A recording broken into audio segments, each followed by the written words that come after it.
What was the mystery of this great ship from the dark, deep reaches of space? For within its death-filled chambers was the avenue of life. Derelict, by Alan Edward Nourse. John Sabo, second in command, sat bolt upright in his bunk, blinking wide-eyed at the darkness. The alarm was screaming through the satellite station, its harsh, nerve-jarring clang echoing and re-echoing down the metal corridors, penetrating every nook and crevice and cubicle of the lonely outpost, screaming incredibly through the dark, sleeping period. Sabo shook the sleep from his eyes, and then a panic of fear burst into his mind. The alarm. Tumbling out of his bunk in the darkness, he crashed into the far bulkhead, staggering giddily in the impossible gravity as he pawed about for his magna boots, his heart pounding fiercely in his ears. The alarm. Impossible. After so long. After these long months of bitter waiting. In the corridor, he collided with Brownie, looking like a frightened gnome, and he growled profanity as he raced down the corridor for the central control. Frightened eyes turned to him as he blinked at the bright lights of the room. The voices rose in a confused, anxious babble, and he shook his head and swore and plowed through them toward the screen. "Kill that damned alarm!" he roared, blinking as he counted faces. "Somebody get the skipper out of his sack pronto and stop that clatter! What's the trouble?"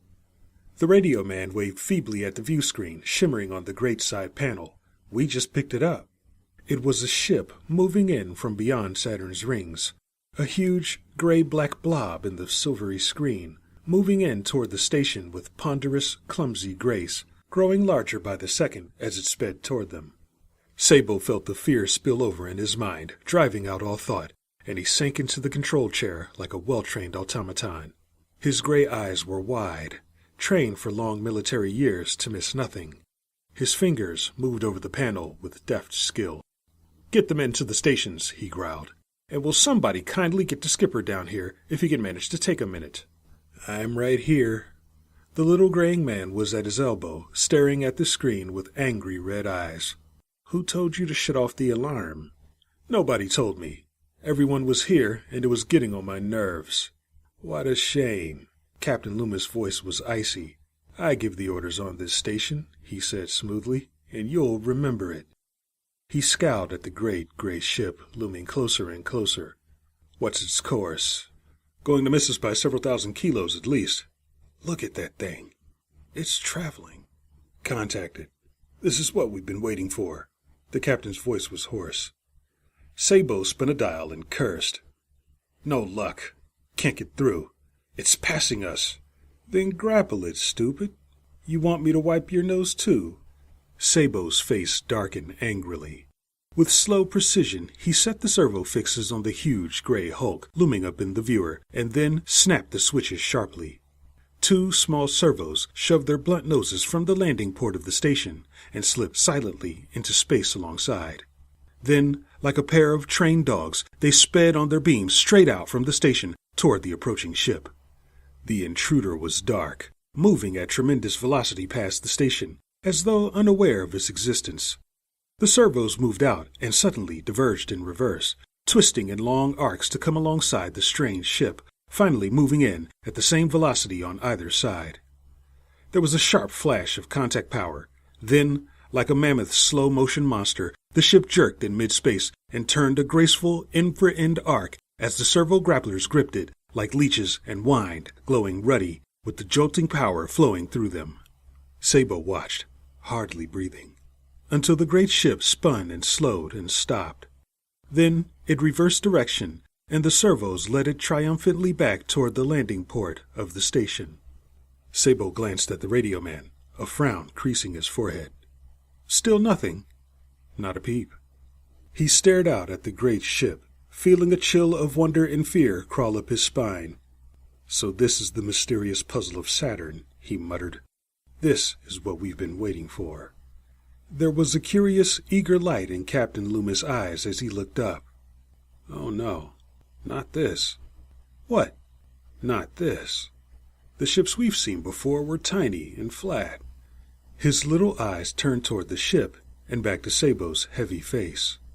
"This is something else. Something quite different." A smile curved his lips, and he rubbed his hands together. "We go out for a trout and come back with a whale. This ship's from space, deep space. Not from Saturn. This one's from the stars." The strange ship hung at the side of the satellite station, silent as a tomb, still gently rotating as the station slowly spun in its orbit around Saturn. In the captain's cabin, the men shifted restlessly, uneasily facing the eager eyes of their captain. The old man paced the floor of the cabin, his white hair mussed, his face red with excitement. Even his carefully calm face couldn't conceal the eagerness burning in his eyes as he faced the crew. "Still no contact?" he asked Sparks. The radio man shook his head anxiously. "Not a sign. I've tried every signal I know at every ray frequency that can possibly reach them. I've even tried a dozen frequencies that couldn't possibly reach them, and I haven't stirred them up a bit. They just aren't answering." Captain Loomis swung on the group of men. "All right, I want you to get this straight. This is our catch. We don't know what's aboard it, and we don't know where it came from, but it's our prize. That means not a word goes back home until we've learned all there is to learn. We're going to get the honors on this one, not some eager admiral back home." The men stirred uneasily, worried eyes seeking Sabo's face in alarm. "What about the law?" growled Sabo. "The law says everything must be reported within 2 hours. "Then we'll break the law," the captain snapped. "I'm captain of this station, and those are your orders. You don't need to worry about the law. I'll see that you're protected. But this is too big to fumble. The ship is from the stars. That means it must have an interstellar drive. You know what that means. The government will fall all over itself to reward us." Sabo scowled, and the worry deepened in the men's faces. It was hard to imagine the government falling all over itself for anybody. They knew too well how the government worked. They had heard of the swift trials, the harsh imprisonments that awaited even the petty infringers. The military government had no time to waste on those who stepped out of line. They had no mercy to spare. And the men knew that their captain was not in favor in top government circles. Crack patrol commanders were not shunted into remote, lifeless satellite stations if their stand in the government was high. And deep in their minds, somehow, the men knew that they could not trust this little sharp-eyed, white-haired man. The credit for such a discovery as this might go to him, yes, but there would be little left for them. "The law," Sabo repeated stubbornly. "Damn the law. We're stationed out here in this limbo to watch Saturn and report any activity we see coming from there. There's nothing in our orders about anything else. There have been ships from there, they think, but not this ship. The government has spent billions trying to find an interstellar and never gotten to first base." The captain paused, his eyes narrowing. "We'll go aboard this ship," he said softly. "We'll find out what's aboard it and where it's from, and we'll take its drive. There's been no resistance yet, but it could be dangerous.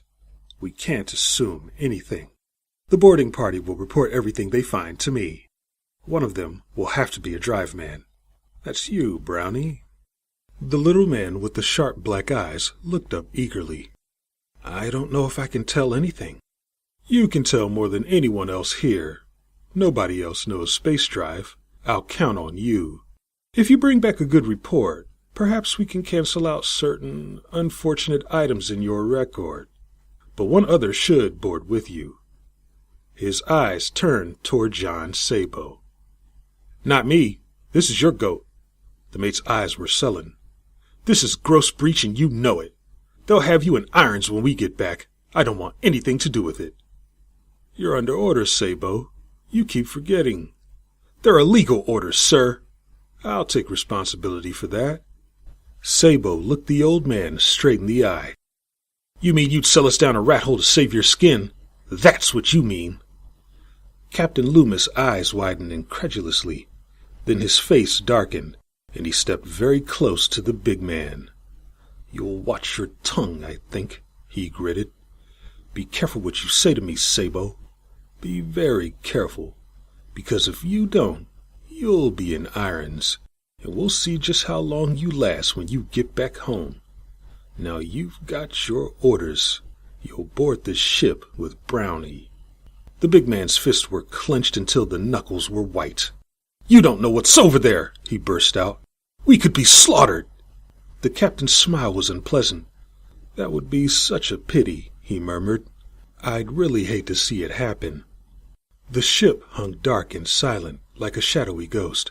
No flicker of light could be seen aboard it. No sound, nor faintest sign of life came from the tall, dark hull plates.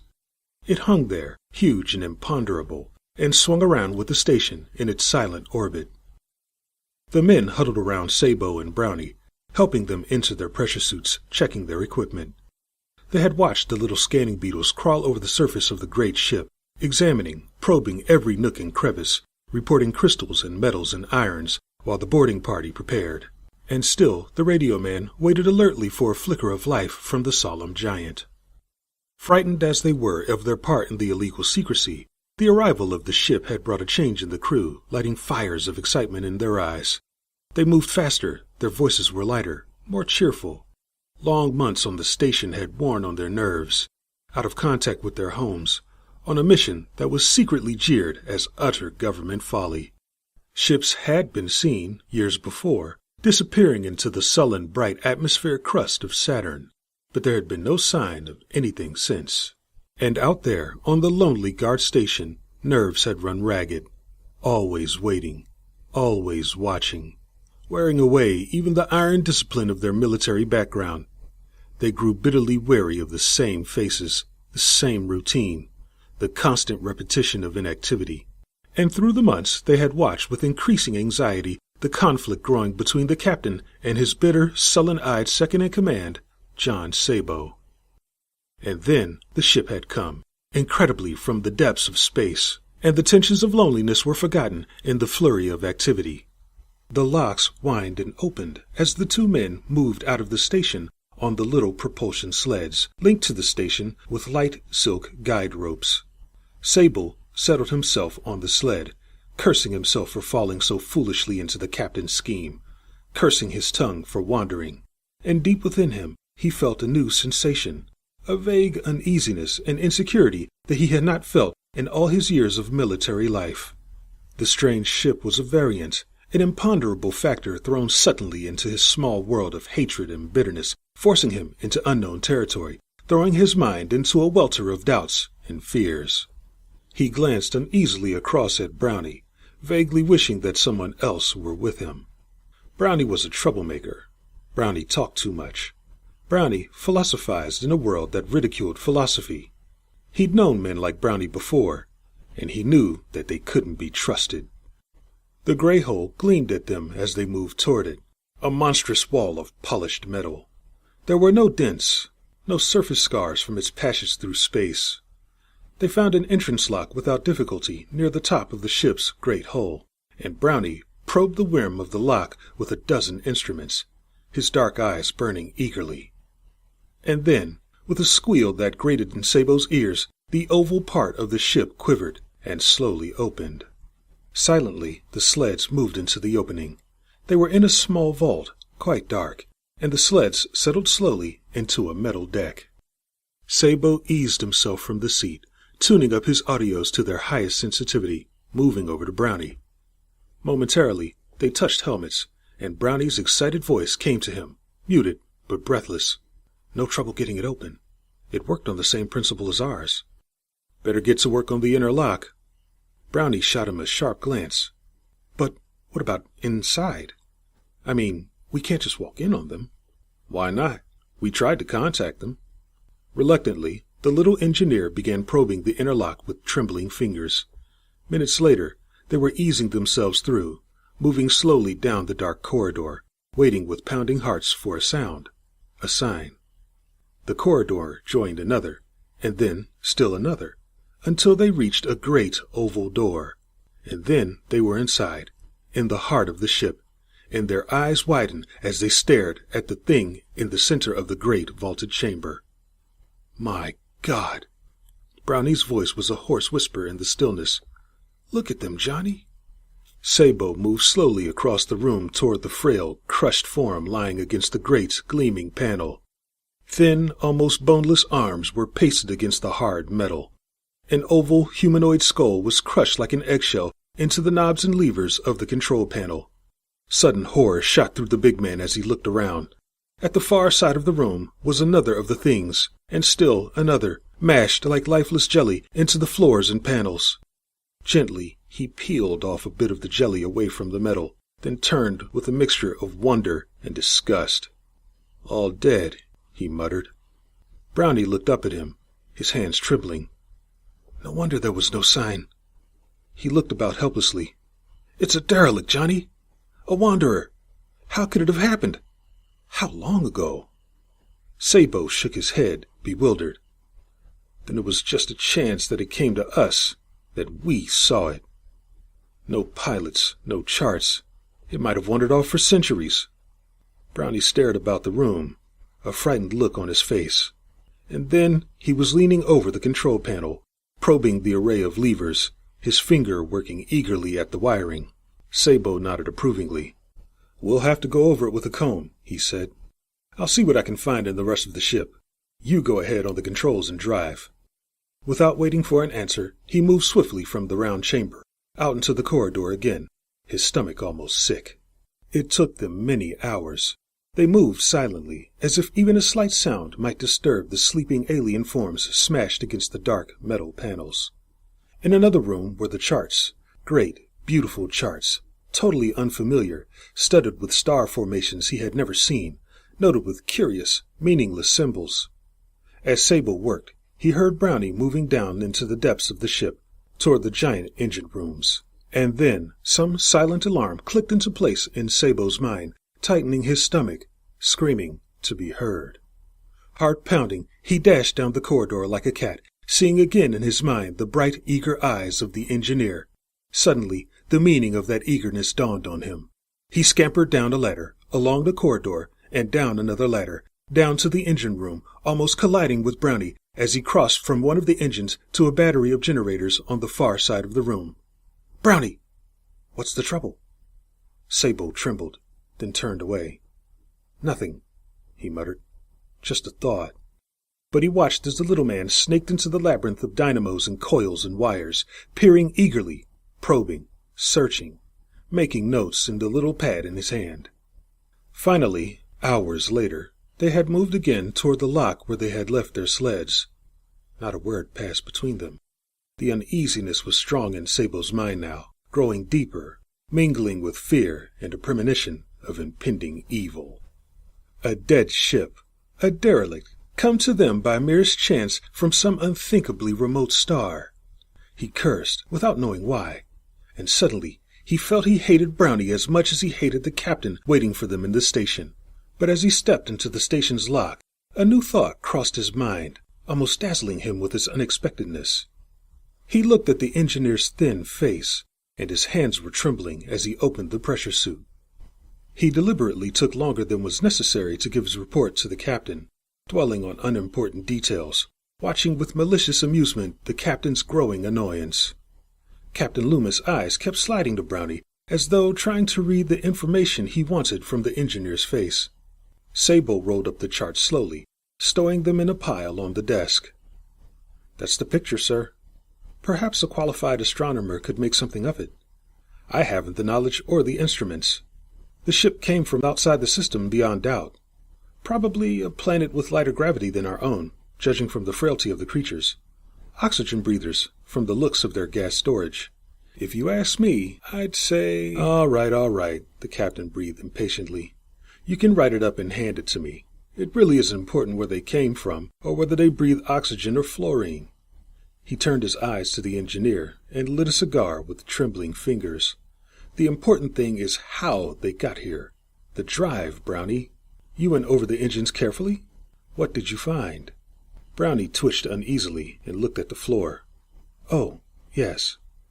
I examined them carefully. Wasn't too hard. I examined every piece of drive machinery on the ship, from stem to stern." Sabo nodded slowly, watching the little man with a carefully blank face. "That's right. You gave it a good going over." Brownie licked his lips. "It's a derelict, like Johnny told you. They were dead, all of them. Probably had been dead for a long time. I couldn't tell, of course. Probably nobody could tell. But they must have been dead for centuries." The captain's eyes blinked as the implication sank in. "Wait a minute," he said. "What do you mean, centuries?" Brownie stared at his shoes. "The atomic piles were almost dead," he muttered in an apologetic whine. "The ship wasn't going anyplace, Captain. It was just wandering. Maybe it's wandered for thousands of years." He took a deep breath. His eyes met the captain's for a brief, agonized moment. "They didn't have interstellar, sir. Just plain, simple, slow atomics. Nothing different. They've been traveling for centuries, and it would have taken them just as long to get back." The captain's voice was thin, choked. "Are you trying to tell me that their drive is no different from our own? That a ship has actually wandered into interstellar space without a space drive?" Brownie spread his hands helplessly. "Something must have gone wrong. They must have started off for another planet in their own system, and something went wrong. They broke into space, and they all died. The ship just went on moving. They never intended an interstellar hop. They couldn't have. They didn't have the drive for it." The captain sat back numbly, his face pasty gray. The light had faded in his eyes now. He sat as though he had been struck. "You couldn't be wrong? You couldn't have missed anything?" Brownie's eyes shifted unhappily, and his voice was very faint. "No, sir." The captain stared at them for a long moment, like a stricken child. Slowly, he picked up one of the charts, his mouth working. Then, with a bitter roar, he threw it in Sable's face. "Get out of here! Take this garbage and get out, and get them into their stations. We're here to watch Saturn, and by God, we'll watch Saturn." He turned away, a hand over his eyes, and they heard his choking breath as they left the cabin. Slowly, Brownie walked out into the corridor, started down toward his cabin, with Sabo silent at his heels. He looked up once at the mate's heavy face, a look of pleading in his dark brown eyes, and then opened the door to his quarters. Like a cat, Sabo was in the room before him, dragging him in, slamming the door. He caught the little man by the neck with one savage hand, and shoved him unceremoniously against the door, his voice a vicious whisper. "All right, talk. Let's have it, now." Brownie choked, his eyes bulging, his face turning gray in the dim light of the cabin. "Johnny, let me down. What's the matter? You're choking me, Johnny." The mate's eyes were red, with heavy lines of disgust and bitterness running from his eyes and the corner of his mouth. "You stinking little liar. Talk, damn it. You're not messing with the captain now. You're messing with me, and I'll have the truth if I have to cave in your skull." "I told you the truth. I don't know what you mean." Sable's palm smashed into his face, jerking his head about like an apple on a string. "That's the wrong answer," he grated. "I warned you. Don't lie. The captain is an ambitious ass. He couldn't think his way through a multiplication table. He's a little child, but I'm not quite so dull." He threw the little man down in a heap, his eyes blazing. "You silly fool. Your story is so full of holes you could drive a tank through it. They just up and died, did they? I'm supposed to believe that? Smashed up against the panels the way that they were? Only one thing could crush them like that. Any fool can see it. Acceleration. And I don't mean atomic acceleration. Something else." He glared down at the man quivering on the floor.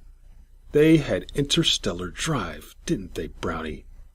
Brownie nodded his head, weakly, almost sobbing, trying to pull himself erect. "Don't tell the captain," he sobbed. "Oh, Johnny, for God's sake, listen to me. Don't let him know I lied. I was going to tell you anyway, Johnny. Really, I was. I've got a plan. A good plan. Can't you see it?" The gleam of excitement came back into the sharp little eyes. They had it all right. Their trip probably took just a few months. They had a drive I've never seen before, non-atomic. I couldn't tell the principal with the look I had, but I think I could work it. He sat up, his whole body trembling. "Don't give me away, Johnny. Listen a minute." Sabo sat back against the bunk, staring at the little man. "You're out of your mind," he said softly. "You don't know what you're doing. What are you going to do when his nibs goes over for a look himself? He's stupid, but not that stupid." Brownie's voice choked, his words tumbling over each other in his eagerness. "He won't get a chance to see it, Johnny. He's got to take our word until he sees it, and we can stall him." Sabo blinked. "A day or so, maybe. But what then?" "Oh, how could you be so stupid? He's on the skids. He's out of favor and fighting for his life. That drive is the brake that could put him on top. Can't you see he's selfish? He has to be in this world to get anything. Anything or anyone who blocks him, he'll destroy if he can. Can't you see that? When he spots this, your life won't be worth spitting at. Brownie was trembling as he sat down opposite the big man. His voice was harsh in the little cubicle, heavy with pain and hopelessness. "That's right," he said. "My life isn't worth a nickel. Neither is yours. Neither is anybody's, here or back home. Nobody's life is worth a nickel. Something's happened to us in the past 100 years, Johnny. Something horrible. I've seen it, creeping and growing up around us all my life. People don't matter anymore. It's the government, what the government thinks that matters. It's a web, a cancer that grows in its own pattern until it goes so far it can't be stopped. Men like Loomis could see the pattern and adapt to it, throw away all the worthwhile things, the love and beauty and peace that we once had in our lives. Those men can get somewhere. They can turn this life into a climbing game, waiting their chance to get a little farther toward the top, a little closer to some semblance of security. Everybody adapts to it," Sabo snapped. "They have to. You don't see me moving for anyone else, do you? I'm for me, and believe me, I know it. I don't give a hang for you, Loomis, or anyone else alive. Just me. I want to stay alive, that's all. You're a dreamer, Brownie, but until you pull something like this, you can learn to stop dreaming if you want to." No, you're wrong. Oh, you're horribly wrong, Johnny. Some of us can't adapt. We haven't got what it takes, or else we have something else in us that won't let us go along. And right there, we're beat before we start. There's no place for us now, and there never will be. He looked up at the mate's impassive face. We're in a life where we don't belong, and pounded into a senseless, never-ending series of fights and skirmishes and long, lonely waits, feeding this insane urge of the government to expand, out to the planets, out to the stars, farther and farther, bigger and bigger. We've got to go, seeking newer and greater worlds to conquer, with nothing to conquer them with, and nothing to conquer them for. There's life somewhere else in our solar system, so it must be sought out and conquered, no matter what or where it is. We live in a world of iron and fear, and there was no place for me and others like me until this ship came. Sabo looked at him strangely. "So I was right. I read it on your face when we were searching the ship. I knew what you were thinking." His face darkened angrily. "You couldn't get away with it, Brownie. Where could you go? What could you expect to find? You're talking death, Brownie. Nothing else." No, listen, Johnny." Brown leaned closer, his eyes bright and intent on the man's heavy face. "The captain has to take our word for it until he sees the ship. Even then, he can't tell for sure. I'm the only drive engineer on the station. We have the charts. We could work with them. Try to find out where the ship came from. I already have an idea of how the drive is operated. Another look, and I can make it work. Think of it, Johnny. What difference does it make where we went, or what we found? You're a misfit, too. You know that. This coarseness and bitterness is a shell. If only you could see it, a sham. You don't really believe this world we're in. Who cares where? If only we could go. Get away. Oh, it's a chance. The wildest freak chance. But we could take it." "If only to get away from him," said Sabo in a muted voice. "Lord, how I hate him. I've seen smallness and ambition before, pettiness and treachery, plenty of it. But that man is our whole world knotted up in one little ball. I don't think I'd get home without killing him, just to stop that voice from talking, just to see fear cross his face one time. But if we took the ship, it would break him for good." A new light appeared in the big man's eyes. "He'd be through, Brownie. Washed up.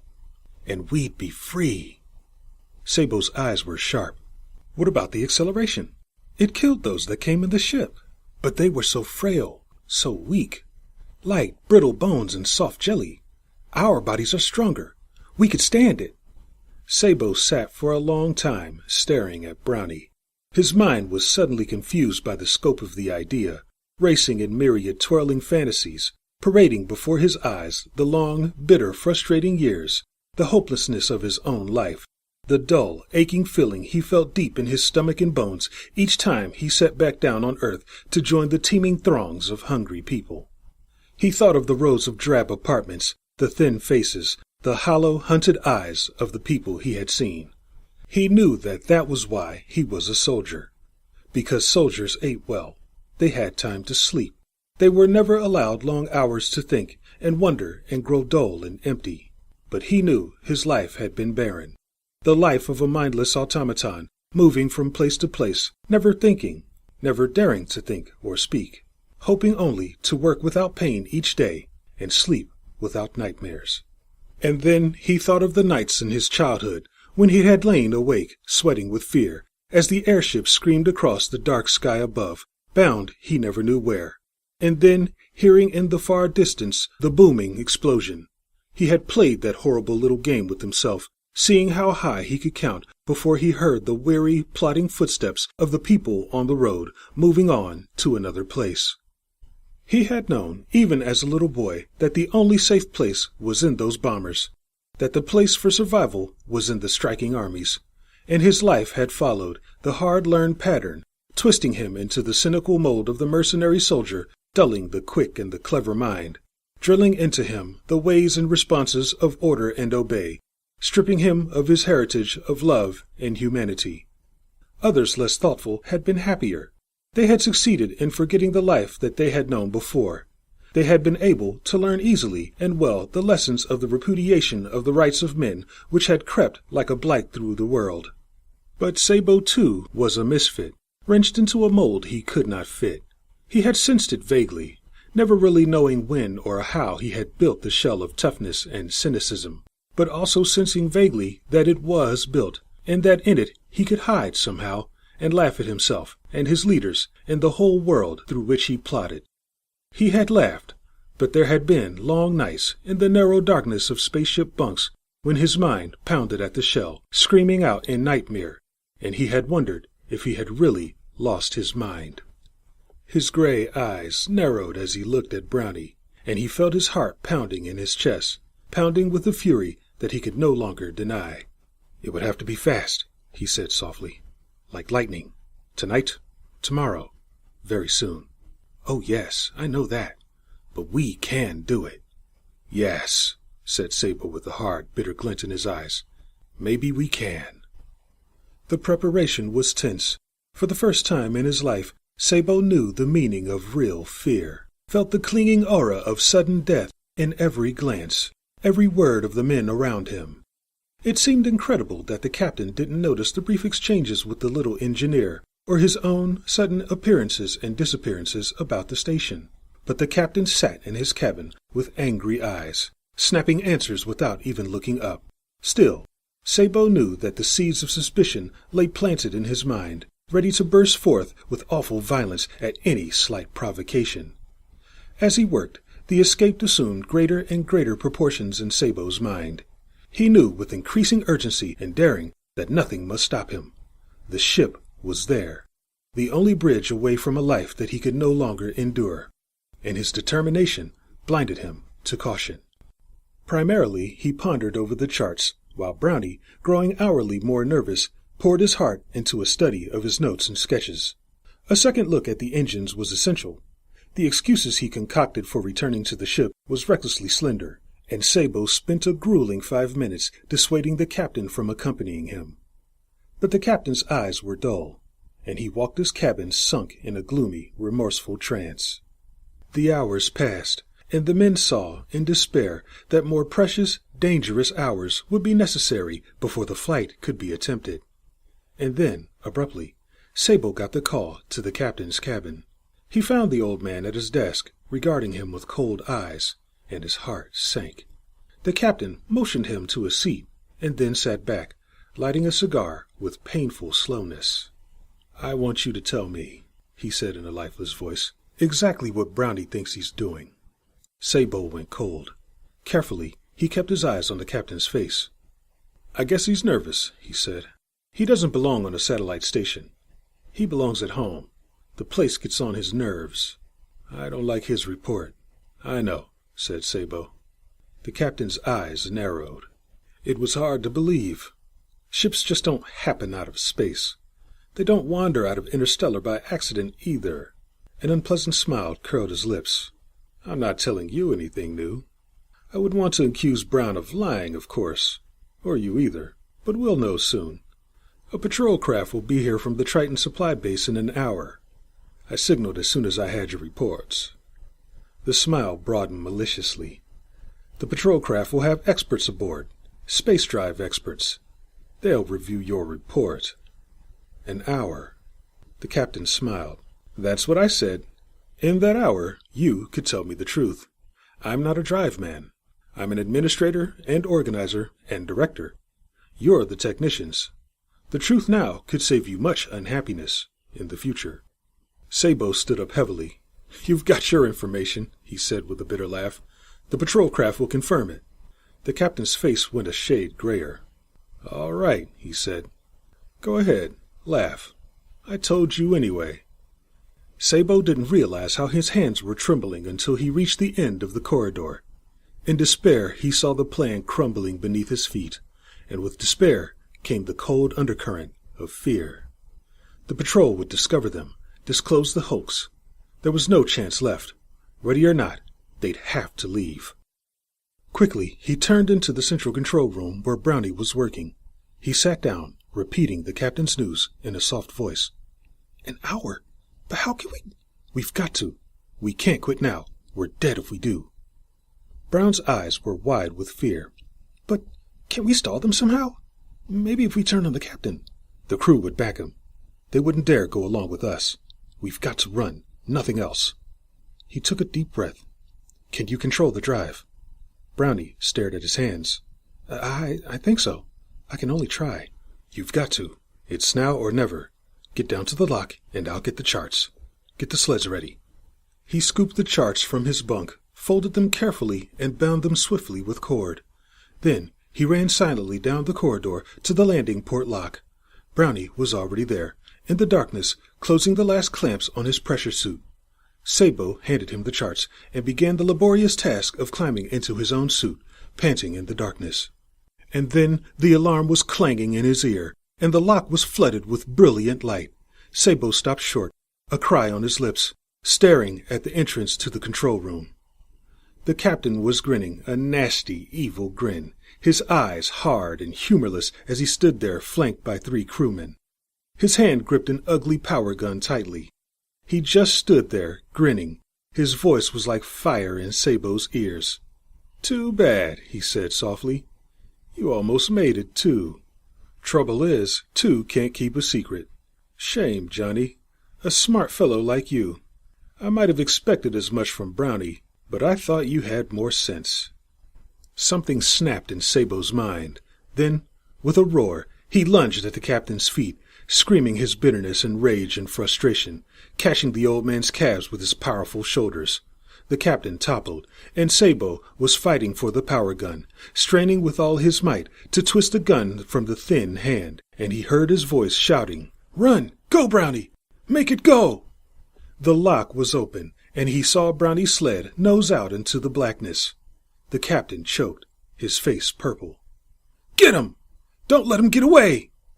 The lock clanged, and the screens showed the tiny, fragile sled jet out from the side of the station, the small, huddled figure clinging to it, heading straight for the open port of the gray ship. Stop him! The guns, you fools! The guns! The alarm still clanged. In the control room was a flurry of activity. 3 men snapped down behind tracer guns, firing without aiming, in a frenzied attempt to catch the fleeing sled. The sled began zigzagging, twisting wildly as the shells popped on either side of it. The captain twisted away from Sabo's grip with a roar and threw one of the crewmen to the deck, wrenching the gun controls from his hands. Get the big ones on the ship! Blast it!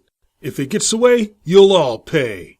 Suddenly, the sled popped into the ship's port, and the hatch slowly closed behind it. Raving, the captain turned the gun on the sleek, polished hull plates, pressed the firing levels on the warhead servos. 3 of them shot out from the satellite, like deadly bugs, careening through the intervening space until one of them struck the side of the gray ship and exploded in a purple fury against the impervious hull. And the others nosed into the flame and passed on through, striking nothing. Like the blinking of a light, the alien ship had throbbed and jerked, and was gone. With a roar, the captain brought his fist down on the hard plastic and metal of the control panel. He kicked at the sheet of knobs and levers with a heavy foot, his face purple with rage. His body shook as he turned on Sabo, his eyes wild. "You let him get away! It was your fault! Yours! But you won't get away. I've got you, and you'll pay. Do you hear that?" He pulled himself up until his face was bare inches from Sabo, his teeth bared in a frenzy of hatred. "Now we'll see who'll laugh, my friend. You'll laugh in the death chamber, if you can still laugh by then." He turned to the men around him. "Take him," he snarled. "Lock him in his quarters and guard him well. And while you're at it, take a good look at him. See how he laughs now." They marched him down to his cabin, stunned, still wondering what had happened. Something had gone in his mind in that second, something that told him that the choice had to be made instantly, because he knew, with dull wonder, that in that instant when the lights went on, he could have stopped Brownie, could have saved himself. He could have taken for himself a piece of the glory and promotion due to the discoverers of an interstellar drive. But he had also known, somehow, that in that short instant, that the only hope in the world lay in that one nervous, frightened man, and the ship which could take him away. And the ship was gone. That meant the captain was through. He'd had his chance. The ship's coming had given him his chance, and he had muffed it. Now he, too, would pay. The government would not be pleased that such a ship had leaked through his fingers. Captain Loomis was through. And him, somehow it didn't seem to matter any more. He had made a stab at it. He had tried. He just hadn't had the luck. But he knew there was more to that. Something in his mind was singing. Some deep feeling of happiness and hope had crept into his mind, and he couldn't worry about himself any more. There was nothing more for him. They had him cold. But deep in his mind, he felt a curious satisfaction, transcending any fear and bitterness. Deep in his heart, he knew that one man had escaped, and then he sat back and laughed. End of Derelict by Alan Edward Nourse.